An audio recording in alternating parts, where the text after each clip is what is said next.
Il y a 10 ans, je vous aurais jamais parlé d'agriculture urbaine parce qu'on ne savait pas vraiment ce que c'était, sauf quelqu'un qui plante quelques salades au pied de sa maison.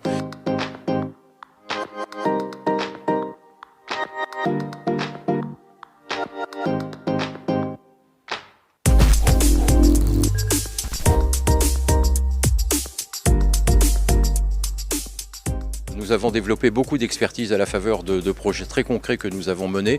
Je pense en particulier à l'agriculture urbaine.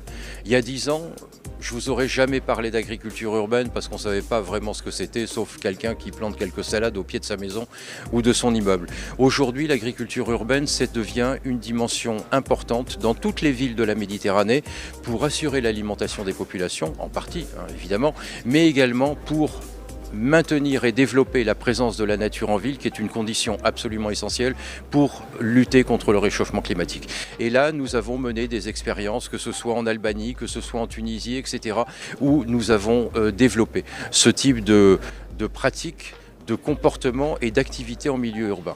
Je peux vous donner également d'autres exemples, c'est la lutte contre les îlots de chaleur. Les îlots de chaleur, on en trouve mais des archipels entiers en Méditerranée.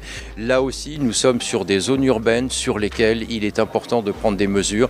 C'est ce que nous faisons dans un certain nombre de pays, en particulier au sud de la Méditerranée. Mais ce qui est intéressant, c'est de voir ce qui se passe au sud de la Méditerranée en matière notamment de réchauffement climatique. Eh bien, ça nous permet peut-être d'anticiper un petit peu ce qui pourrait, peut-être plus tôt qu'on ne le croit, nous arriver à nous, ici au nord de la Méditerranée, à l'horizon 20-30 ans. Et donc là aussi, c'est une raison importante et à mon avis suffisante pour que nous soyons très mobilisés sur ces coopérations. Alors en général, effectivement, nous avons développé un savoir-faire et une ingénierie qui nous permet de mobiliser des financements, que ce soit des financements de l'État, que ce soit des financements d'autres acteurs, et puis également et surtout des financements européens.